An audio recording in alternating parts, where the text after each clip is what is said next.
கையெடுத்த ரத்தம் வராது. தளபதி தளபதினா ஒரு அந்த மாதிரி கூட்டம் தான் இங்க சேர்ந்துகிட்டு இருக்குனே.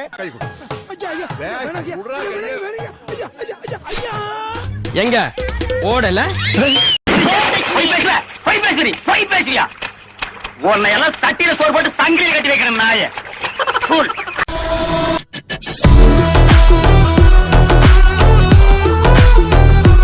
இவர் வீடியோ காலில் வரக்கூடிய தலைவர் அல்ல மாதேஷ், வீட்டிற்கே வரக்கூடிய தலைவர். தாவேக நிர்வாகிகள் மூலமாக வீடியோ காலில் இறந்தவர்களின் குடும்பத்தினருடன் விஜய் பேசியதாக தகவல் வெளியாகியிருக்கிறது. இவர் வீடியோ காலில் வரக்கூடிய தலைவர் அல்ல மாதேஷ், வீட்டிற்கே வரக்கூடிய தலைவர். யாரெல்லாம் தெளிவா அழகா தமிழை படிப்பீங்க கையை தூக்குங்க பாப்போம். உங்கள யாருக்கு அந்த முதல் லெட்டர் படிக்க விருப்பம் இருக்கோ முதல்ல கன்ஃபெஷன் ரூமுக்கு வாங்க. உங்க உண்மையான மக்களாட்சி, மனசாட்சி உள்ள மக்களாட்சி, உங்க நம்ம டிவிக்கு மறுபடியும் ஆட்சி அமைக்கணுமா? சாரி, இப்போ ஆட்சி அமைக்கணுமான்னு கேட்டேன். சாரி.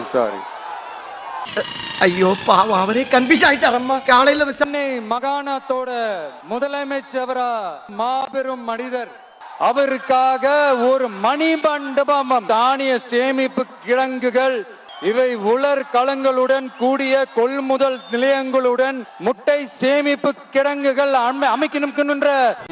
டேய் என்னடா டயலாக் இது? எவன் எழுதி கொடுத்தானே அது இப்படி பேசிட்டு போறான்? ஊரும் நம்ம நாமக்கல் உறுதியா எங்க தேர்தல் அறிக்கையில சொல்வோம். சாரி, அவனை பாத்துக்கிறதுக்கு நல்ல மருத்துவ வசதி. சென்னை மாகாணத்தோட பிற்படுத்தப்பட்ட மக்களுக்கும் அவருக்காக ஒரு மணிமண்டபம். தமிழ்நாட்டு மக்களுக்கு உணர்ச்சி ஊற்ற மண்ணும் கூட. மேகனூர்ல பிறந்த உறுதியா எங்க தேர்தல் அறிக்கையில சொல்வோம். சாரி, அமெரிக்காவுக்கு ஒத்தடி பாதை போதப்படும். எனக்கு ரொம்ப ஜாம் ஆகுது.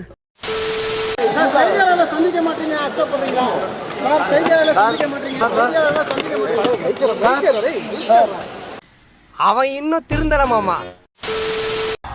ஊரும் நம்ம நாமக்கல் உறுதியா எங்க தேர்தல் அறிக்கையில சொல்வோம். சாரி, அவனை பாத்துக்கிறதுக்கு நல்ல மருத்துவ வசதி. ஏன் இப்படி வளர்ற? கோயிலுக்கு போனோமா ஊருக்கு புறப்பட்டோமான்னு இருக்கணும். அடுத்தவனுக்கு அட்வைஸ் எல்லாம் பண்ணக்கூடாது. சாரி, கொஞ்சம் லேட் ஆயிடுச்சு. தேவையான தீர்வுகளை யோசிச்சு உறுதியா எங்க தேர்தல் அறிக்கையில சொல்வோம். சாரி, நம்ம டிவிக்கு மறுபடியும் ஆட்சி அமைக்கணுமா? சாரி, இப்ப ஆட்சி அமைக்கணுமான்னு கேட்டேன். சாரி. ஆரம்பத்துல பேசும்போது மைக்கு, சாரி, எனக்கும் அந்த மைக்குக்கும் எல்லாம் பேசி முடிச்சு சாரி அப்படி சொல்லிடுறாரு. எங்காச்சும் உருப்படியா இருக்கிறாரா அந்த மனுஷன்? மக்களுக்கு உறுதியா எங்க தேர்தல் அறிக்கையில சொல்வோம். தமிழ்நாட்டோட சொன்ன அந்த அடி பல்லகளெல்லாம் உடைச்சு படிக்க தெரிஞ்சா படி, தப்பா படிச்சு அடி வாங்கி சாகாத சொல்லி. விசை தொழிலாளர்களோட வாழ்க்கை தரத்தையும் பொருளாதாரத்தையும் மேம்படுத்த தேவையான தீர்வுகளை யோசிச்சு உறுதியா எங்க தேர்தல் அறிக்கையில சொல்வோம். சாரி, ஆப்ரஹாம் நீங்கன்னா அப்துல் கலாமா? ஐயோ பாவம், அவரே கன்ஃபியூஸ் ஆயிட்டாரம்மா. மக்களுக்கு நம்ம சென்னை மாகாணத்தோட முதலமைச்சரா உறுதியா எங்க தேர்தல் அறிக்கையில சொல்வோம். சாரி, உங்க நம்ம டிவிக்கு மறுபடியும் ஆட்சி அமைக்கணுமா? சாரி, இப்ப ஆட்சி அமைக்கணுமான்னு கேட்டேன். சாரி. இது அதில்ல. முதல் 10 வயது வரை உள்ள ஏழை குழந்தைகளுக்கு சத்ரோ திட்டத்தை செமையாக செயல்படுத்த பொருட்டு அறிவதில் நான் மக்க ஒன்றில் கையெழுத்து சுதந்திர போராட்ட வீரர் சர் சுவாமி ஐயர், கணித மேதை சீனிவாச ராமானுஜம், கம்ப ராமாயணம் தந்த சேக்லா. நாம ஒண்ணு இங்க தனியால் இல்லைங்க சார், மாபெரும் மக்கள் சக்தியோட பிரதிநிதிங்க சார். நிஜ ரவுடி இருக்கிற இடத்த காமிச்சுக்க மாட்டான், இது சும்மா கப்பி. கொஞ்ச நேரம் நின்று ஊழ சவுண்ட் விட்டுட்டு குடிச்ச டீக்கு காசு கொடுக்காம போயிடுவான், அவ்வளவுதான். நீ கேட்ட ஒவ்வொரு கேள்வி என்ன செருப்பால் அடிச்ச மாதிரி இருக்குடா. மாதிரி இல்ல, உண்மையிலே செருப்பால தான் அடிச்சு. நடிகர்லாம் இருக்காரு பாத்தீங்களா, அவங்க என்ன பண்றாங்க, அவங்க ஒய்ஃப் எல்லாம் போயிட்டு தப்பு தப்பா மார்க்கிங் பண்ணி போட்டு சொல்றாங்களா, அதுக்கு ரிப்ளை பண்ணணும். இதுதானே கரெக்ட். ஒரு போரா இருந்தா கூட வந்து நியாயத்தோட தான் நம்ம போர் செய்யணும். பிலோ த பெல்ட் ரொம்ப அசிங்கப்படுத்துறது, போட்டோஸ் எடுத்து எடிட் பண்ணி போடுறது, வேற என்னோட ஃப்ரெண்ட்ஸோட போட்டோ எங்கேயாவது இருந்தா கூட அவங்களோட நான் இருந்தா கூட அதை தேடி பொறுக்கிட்டு வந்து எடுத்து வந்து போட்டு அதை அபியூஸ் பண்றது, இந்த மாதிரி கண்டினியூஸ் அபியூஸ் நடந்துகிட்டே இருக்கு. பச்சை போடுறாங்க. இப்ப பயங்கரமா சோசியல் மீடியால போயிட்டு இருக்கு. இவங்க எல்லாம் வெளியே விட்டா பல குடும்பத்தை கெடுத்து போடுவாங்க. இந்த மாதிரி பண்றதுனால எப்படிப்பா அவங்க ஓட்டு வேணுமா வேணாமா? அது என்னன்னா அவங்க எல்லாம் வந்து பொண்டாட்டியோட இருக்காங்களா, அப்படியா? அது பொண்டாட்டியோட இல்லாதவங்களுக்கு ஒரு மன கஷ்டம் இருக்கு, ஒரு அது வந்து ஒரு நோய், காண்டா இருக்கும், மனநோய்.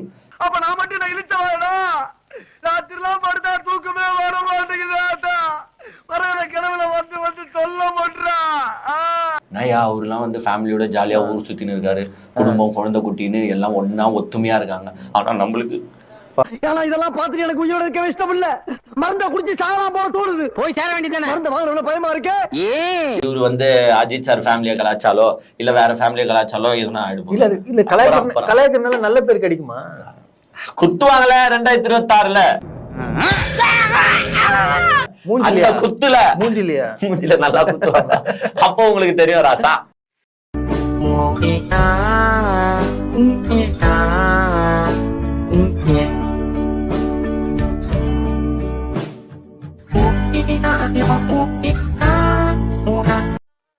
வாழ்நாள் முழுக்க நம்ம எடுக்கிற நல்லது கெட்டதுக்காக நம்ம வாழ்க்கையில கூடவே நிக்கிற ஒரே ஜீவன் உங்க வாழ்க்கை துணை மனைவி மட்டும் தாங்க, வேற யாரும் இல்ல. அவர் கொஞ்சம் புரியுற மாதிரி சொல்லுங்க.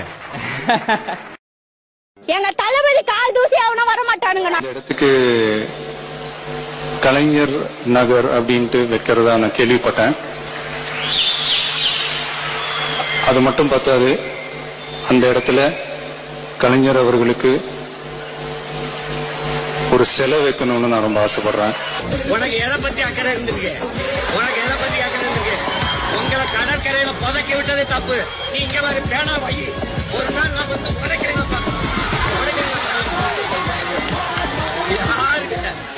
பள்ளிக்கூடத்தை சீரமைக்க காசு இல்ல, பேனா வைக்க காசு எங்க இருந்து வருது?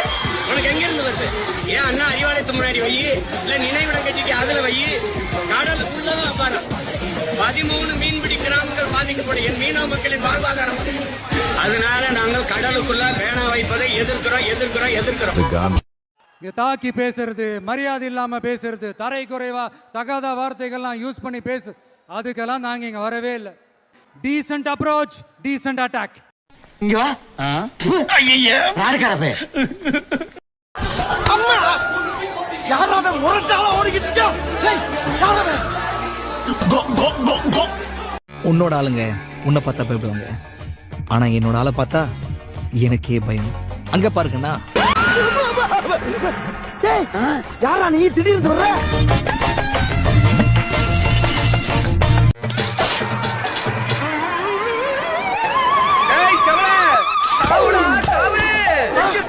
நானே தவந்துகிட்டு இருக்கேன்டா.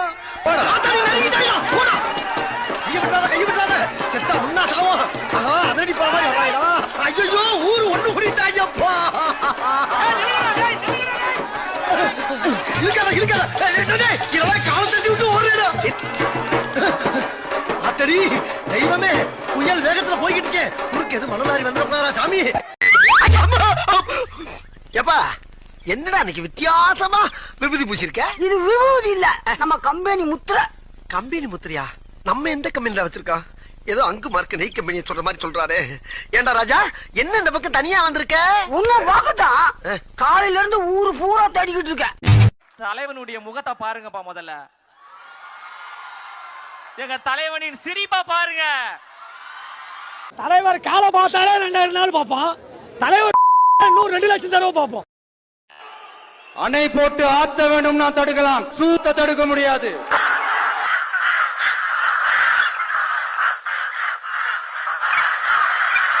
கோவை கோட்டைமேட்டில் ஊருக்குள் புகுந்து குரங்கு அட்டகாசம். கோவை வனப்பகுதியை ஒட்டி அமைந்துள்ளதால் நகர பகுதிகளுக்குள் அவ்வப்போது வனவிலங்குகள் புகுந்து பொதுமக்களுக்கு சிரமத்தை ஏற்படுத்தி வருகின்றன. மேலும் அவ்வப்போது குரங்குகள் கோவை வீதிகளுக்குள் புகுந்து அங்கும் இங்கும் தாவி பொதுமக்களுக்கு பீதியை ஏற்படுத்தி வருகின்றன. வெறியா இருந்தேன், தளபதி வெறியனா இருந்தேன். அது வெறி அரசியல் வேறு, சினிமா துறை வேறு. ஒரு ரசிகர் மன்றத்திலிருந்து கல்யாணம் பண்ணி வைப்பாங்க, சரிங்களா? விஜய் ரசிகர் மன்றத்திலிருந்து கல்யாணம் பண்ணி வைப்பாங்க.